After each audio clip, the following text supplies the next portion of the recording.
Thanks for joining us. Today we're going to take a look at some macro issues. And when I start talking about world issues and how politics works, there's a guy the best guy I can think of turning to is Jack Rice, a former CIA officer, a world traveler, a journalist, a man who knows politics.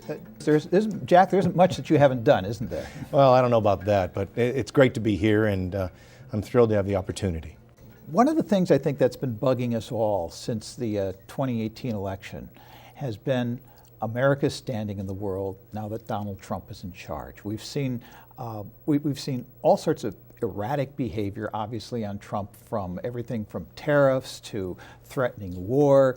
And we've always been seen as the world's leader, at least the leader of the free world.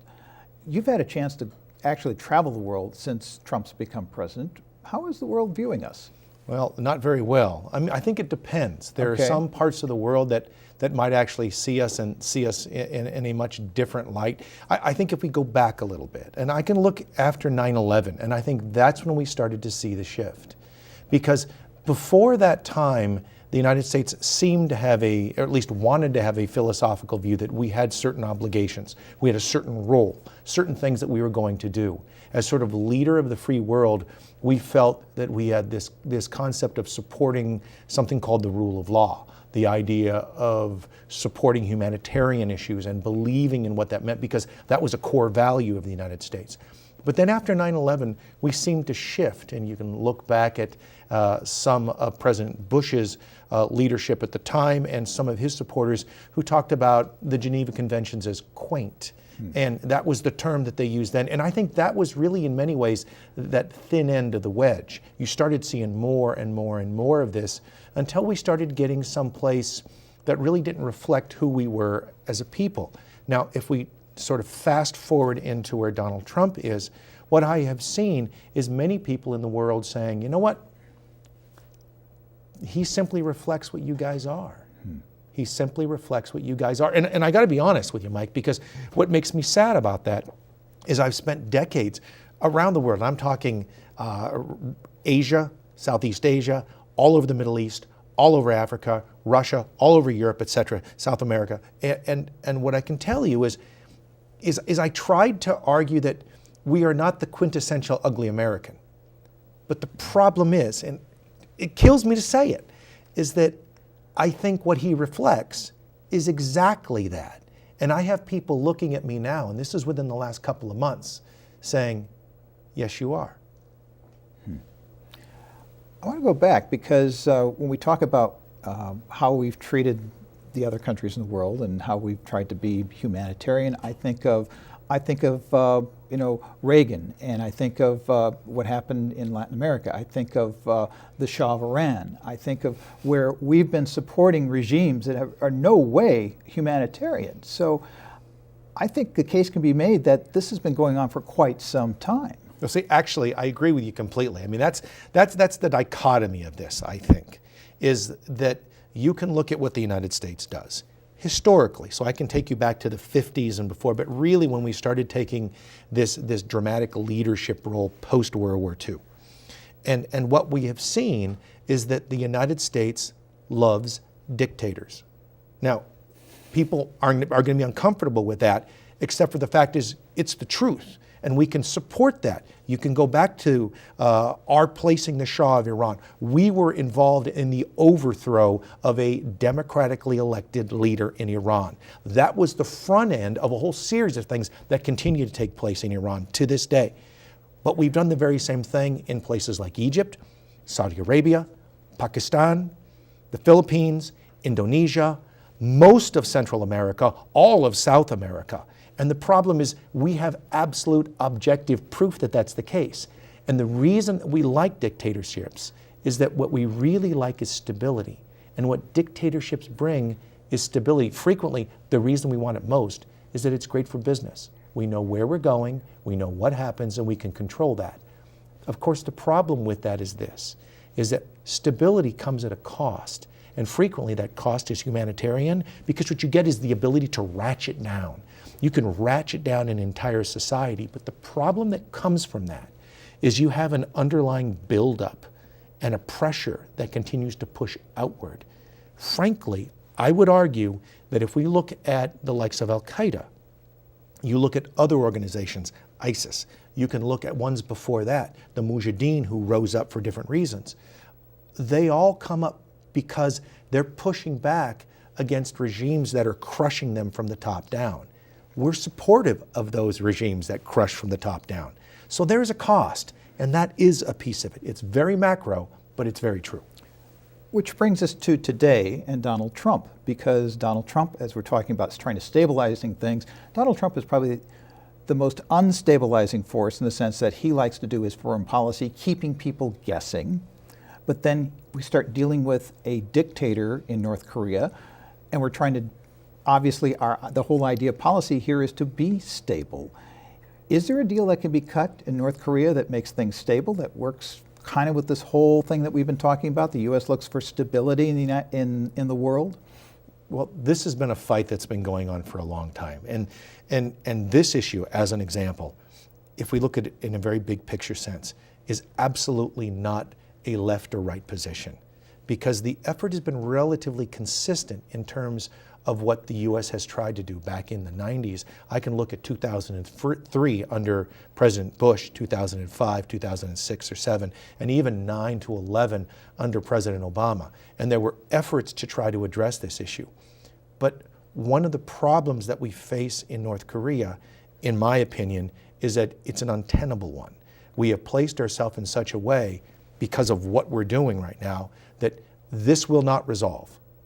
It simply won't. There may be some agreement in the short term. There may be some negotiation in the short term.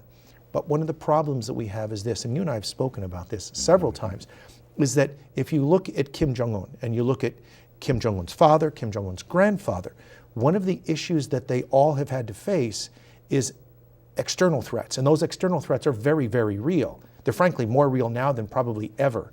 At the same time, they have an internal threat. They're having to make sure that they don't have anybody rising up from within their own ranks, including their own family. In fact, Un has killed several people himself, but of his own family, I mean, but also from others within their own society. And so as a result, he walks this razor-thin line. The problem that we see right now is this, is that if you look back at what the United States, this isn't just Trump, this is everybody, what the U.S. did, and in fact John Bolton, his national security advisor, has said this is the path they want to go down, which is the Libyan model. And what the Libyan model was the U.S. negotiating with Muammar Gaddafi, ultimately to give up his nuclear program, which he did.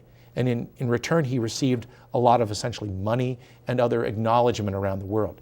But then what the U.S. did was, with the support of Europeans, supported his enemies. As a result, they provided air cover, amongst other things. Muammar Gaddafi was killed in a ditch in southern Libya. The fact is that Kim Jong-un knows that. He knows that if he negotiates with the U.S., the problem is they can make all kinds of promises to him, but once he loses those weapons, if they're actually gone from his own country, he does not get them back. And he doesn't trust the U.S. And I'll be honest, if I were him, I wouldn't either. I wouldn't trust what they said because of the Gaddafi question, but also because of the negotiated issue that's going on right now with the Iranians. The Russians, the Chinese, the French, the Brits, the Americans were all involved in this agreement with the Iranians. And right now, President Trump wants to blow that very agreement up, even though we agreed to it. So the problem is, if I'm Kim Jong-un, I don't care what the president promises me, because I know that tomorrow, once my weapons are gone, he can do anything he wants. And by the way, you remove every nuclear weapon from the Korean Peninsula, very simply, you can destroy North Korea from North Dakota. You can destroy North Korea from a nuclear sub. You can destroy North Korea with a bomber. You can do that.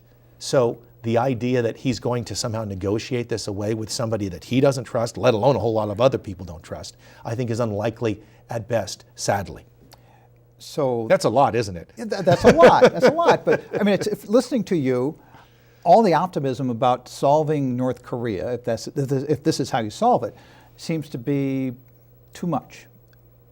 If Donald Trump were able to get what we're talking about, we get the nuclear weapons out of North Korea, is he the guy who gets the Nobel Peace Prize? We've talked about this before, but I mean, really, really. You know what? Yeah, he's that guy. Come on. Let's think about President Obama. Look what he got a Nobel Peace Prize for. He gave a couple of speeches. He wasn't even president when he was essentially getting those. He started talking about a different view of the world. This idea of looking at what we could do and what we aspired to be. And that was incredibly glorious in a sense. But if you think about what it is that President Trump could do if he were successful, this does take me back to what President Carter did with the Israelis and the Egyptians. And so if you think about that ability, if he's able to do something that nobody else could do, could this be Nixon opening up China? I don't know. But if he is able to do this, I mean, it's going to kill the Democrats. It's going to kill them. But you can't deny that that would be an astounding success. Let's talk about the political implications of that. Sorry, I'm still sort of thinking about what that means. I know. And I think listening to you, you believe that is still a very, very long shot that that's going to happen. Kim Jong-un is going to hold on to his nuclear weapons like Charlton Heston holds onto a flintlock. It's never going away. He's never going to let go. Okay. Where we are right now with Donald Trump and the looming 2018 election, everybody keeps talking about a blue wave. A blue wave because of, you name it. You know, Donald Trump has got a White House that is essentially insane. They're throwing out administration officials more often than I take out the trash, okay? It's just a matter of what is going to happen today that's going to be the next scandal that lights it on fire. You need a spreadsheet to keep track of these things. Congress has been tied to this. The Republican Congress has been tied to this immensely. Some people are sticking with them. Some people are walking away. Do we have a blue wave coming here in 2018 because of this and other reasons? If we look at this nationally, and we can look at this over time, what we have seen regularly is that shift. So when you had a democratically elected president, you frequently would see a red wave. Mm-hmm. And that simply happens sometimes. I think what we have right now is a question on exactly what the electorate's going to do. And what we have to determine is just how motivated the right's going to be to actually show up.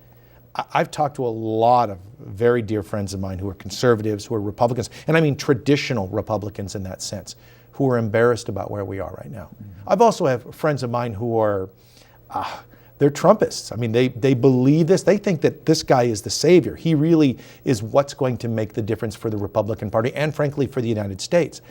But in general, the real question is whether or not they're going to show up. At the same time, I can tell you, in my lifetime, I don't think I've ever seen the left, the Democrats, the liberals, this angry. Mm-hmm. I don't think I've ever seen anything quite like this. And if they're willing to show up in the numbers that they could dominate. Because we have to think about what's going to happen here. You're going to get a third of the House seats are up for re-election. Now, the only thing that can change that, even if the numbers do swing the left's way, the Democrats' way, the only thing that really is out there is what we have seen is the success of legislatures across the country to gerrymander the various elections, and their ability to manipulate seats and the populace. The U.S. Supreme Court has come down on at least 3 different states and what those states have done, Wisconsin being one, but there's a lot of others. And this has happened across the country. So the question may be, is you may see more liberals, more Democrats actually appear, but it may not be enough to overcome that question. We'll see. You know, the polls are worth what they are these days. Yeah, remember the polls regarding Hillary Clinton in 2016, yes. Oh, excuse me, and Donald Trump. Yes, and the polls have been showing Donald Trump obviously being very underwater in terms of popularity, most unpopular president when he actually took office. It's been ticking up, though, recently. And I don't know if that's because people have just been saying what's happening in the White House. You know, I guess that's normal now that we have all these scandals, and I kind of like him, or I kind of like that North Korea may, you know, we may have success in North Korea. Could Donald Trump actually improve his ratings far enough by November that he is an asset as opposed to a liability to the Republicans? Yes, I think he could. What this takes me back to is conversations I've had with Russians. And not just Russians. I've talked to Europeans, I've talked to Southeast Asians, and there are some, and there are many in the United States that look at it this way. They like winners. It is that simple. They like winners. And they like people with bravado who walk with authority and carry a proverbial big stick. And in a case like this, if he can win, if he can get what it is he says he can get, guess what? That brings clout. So the potential is, if things go well for him, he has the ability to come back. But what we are also seeing right now is a lot of Republicans who are out there who are enormously quiet. I mean, you really can hear crickets, because if you look at philosophically where they come from, many of them, and in fact what we're seeing right now is a historic number of Republicans who are retiring. We've never seen anything like this, because what we're seeing is the traditional Republican, the traditional conservative, simply doesn't run consistent with this new Trump approach, which is not a traditional conservative, typically fiscally conservative Republican. It's something altogether different. And then, of course, with the ongoing headlines again and again and again of what he did do versus what he didn't do, who he paid versus who he didn't pay, all of that is one of the things that can chip away at some of those more religious conservatives, although they've been providing some of the most and consistent and deepest support for the president, which makes me scratch my head. Here in Minnesota in 2018, we have got 2 Senate races because Al Franken resigned. We have several open seats in the House. We have several seats that are being contested. I'm looking at that and saying we have 4 seats that are really in play here in Minnesota. 2 Senate seats. One of them I think is absolutely safe. The other one I'm not so sure of. And then we have the top of the ticket here in Minnesota, the governor's race, which if the Republicans were to take and they were to hang on to their majorities that they have right now, would give them complete control of Minnesota government for the first time in I don't know how long, decades. How do you see what was playing out here nationally impacting what's going on in Minnesota? I think it reflects the same here. What's really interesting is looking at Minnesota. There is this very traditional, historically liberal viewpoint. I mean, if you look at the people in general who founded the state, this is where they come from. This is why we were the bastion of this. And that really has shifted over time. I think the real question now, just like the rest of the United States, is exactly who's going to show up for this. There are people beating the drum for the left and for the right here, but I think there's a lot of Republicans who are sitting back, and there's a fight. There's a debate within the Republican Party right now of who they are. They are somewhat schizophrenic. I understand the left can be that too. So don't think that I'm just beating on the Republicans here. The Republicans themselves are schizophrenic in that they have to figure out exactly who they are, because in fact they are either the historically consistent conservative party that they have been in many ways, and they're looking back rather than looking forward, or there's something else. The idea of draining the swamp, the idea of blowing up the system is frankly an anathema to what we have seen for the traditional Republican.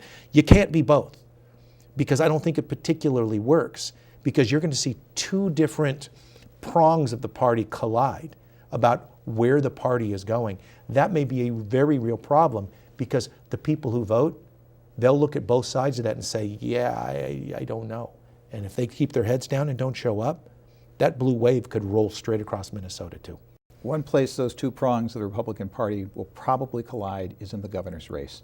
Tim Pawlenty, former governor, just got into the race. He put out recently a video very much anti-immigrant, which seems to be a different tact for him from where he's been before.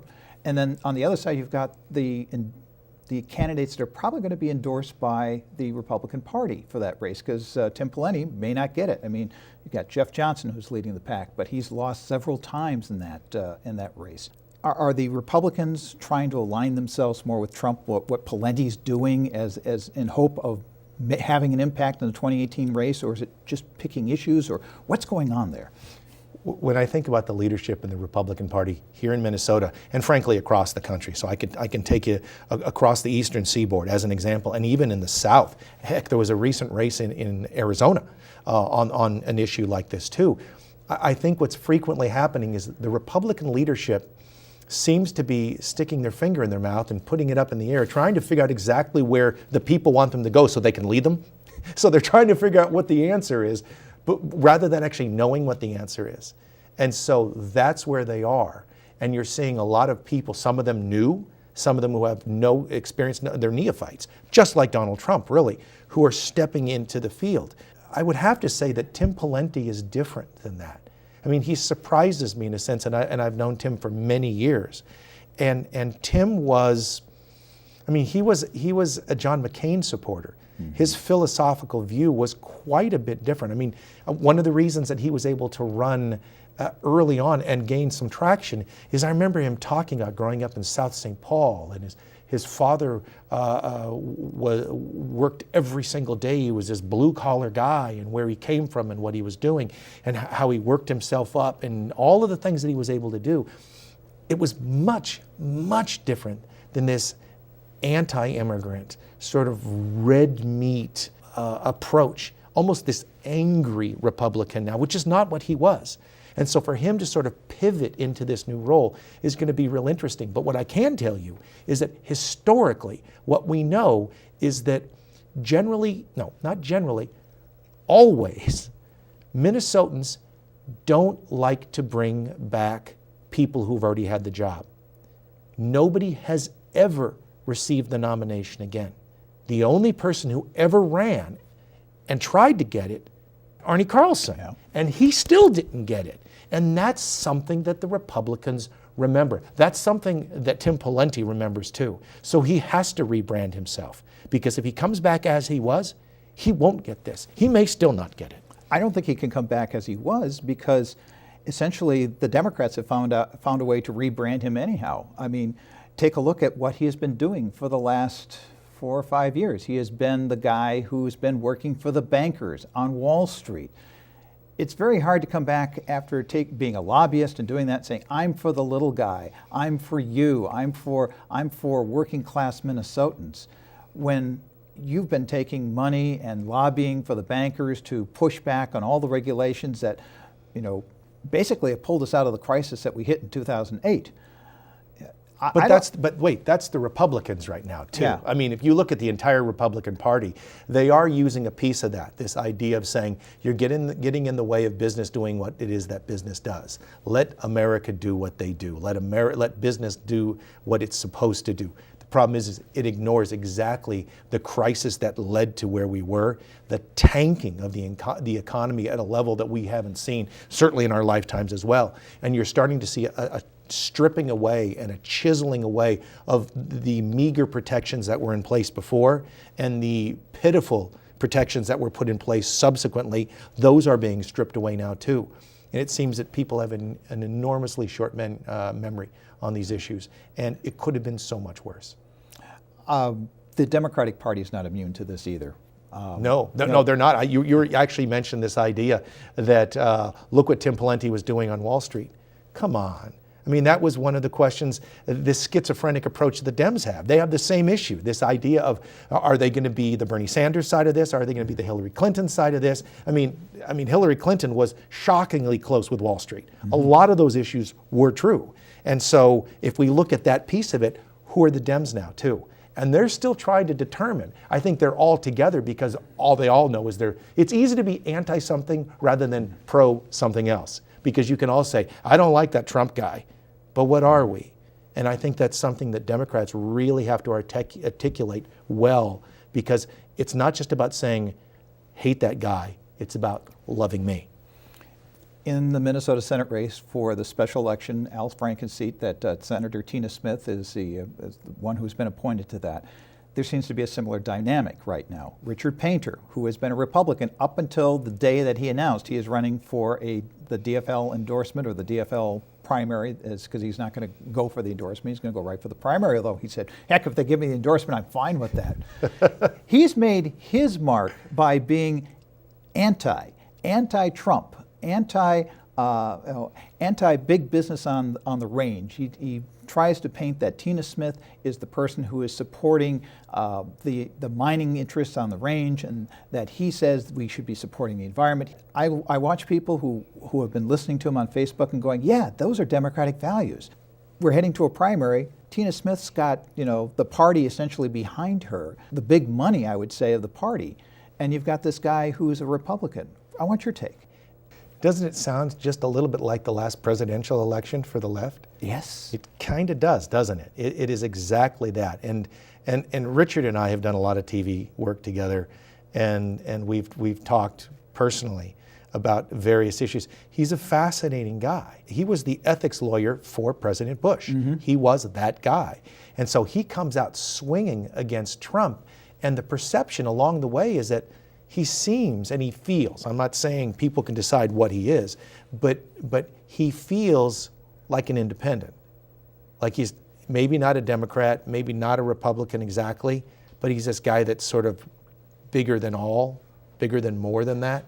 And I think in a society right now where you're looking at what Donald Trump is doing, what the Republicans are doing, that can be very interesting to a lot of people, and attractive even. I look at this race, and I think since Richard Painter got in, it's been a very, very short time, just what I'm reading, people seem to know more about his positions right now than they do Tina Smith. I think they do. He's done a very good job of quickly branding himself. Oh, well, see, one of the things about Richard that is impressive, and I'm not even talking about content here, but his ability to articulate ideas. He's really good at certain things, and he has an enormous social media presence. So his appearances, lots of them on NBC, CNN, and elsewhere, he's funny. And you watch him and you can't kind of help but laugh because he can jab. So a lot of people follow him. He has millions of followers. Mm-hmm. Same thing on Facebook, same thing on Twitter. All of those things are true. And so what happens is he has this huge presence. He can say something and there'll be 50,000 people in Minnesota who know it within 10 minutes. Whereas Tina Smith doesn't have that same connection. She may have the support of the party leadership. That doesn't mean she has the people on the street. Now, just because you have people following you and laughing when you're on TV doesn't mean people are going to show up and vote for you either. So I think, the question is there a happy medium? Which direction does it go? Which one can articulate the best position? Which one can actually win? And maybe that's the bigger question. I think for a lot of Democrats right now, that is the question. But the other question is they're skeptical. They're skeptical that a guy who's had an R next to his name in various forms for many years is now going to be the standard bearer of the DFL party. You mean that guy who's president, he used to have a D in front of his name? Yeah, I know. You mean that guy? No, we're talking about Richard Painter. Oh, different guy. Different guy, right. Gotcha. Okay. But it's that dynamic.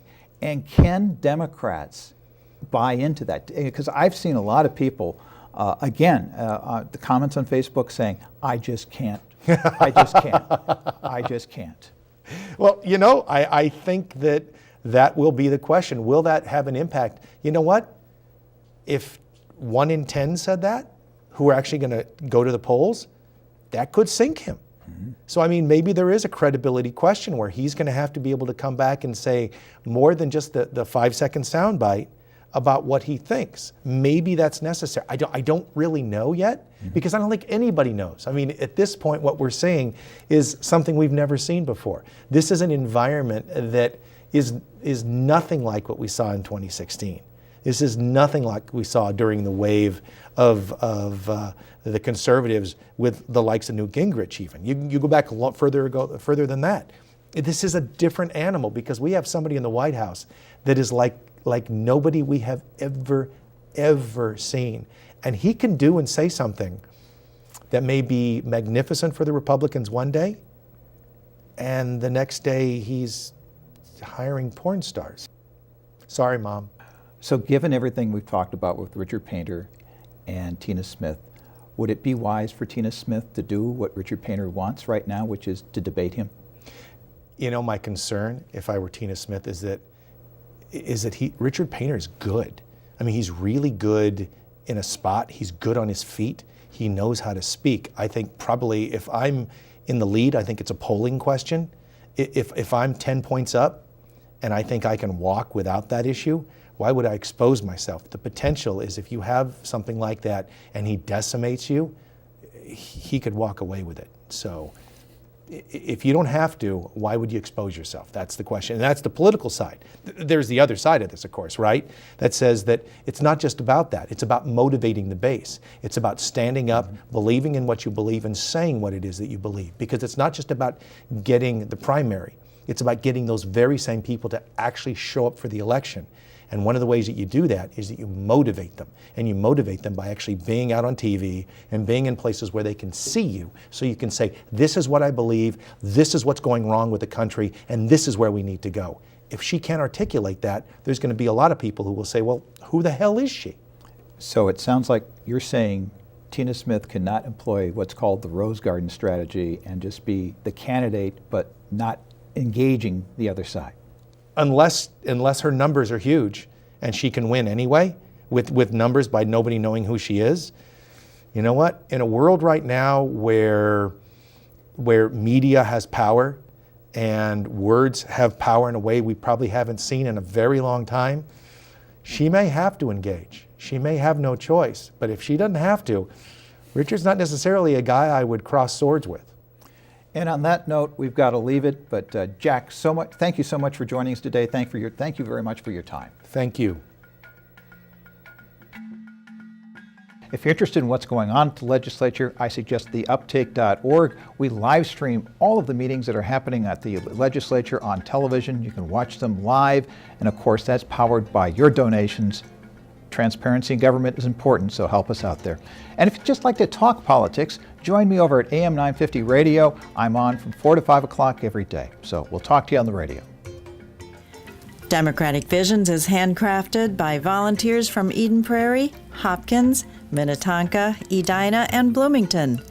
Watch us on select cable systems and on our YouTube channel. This is Carol Sundstrom.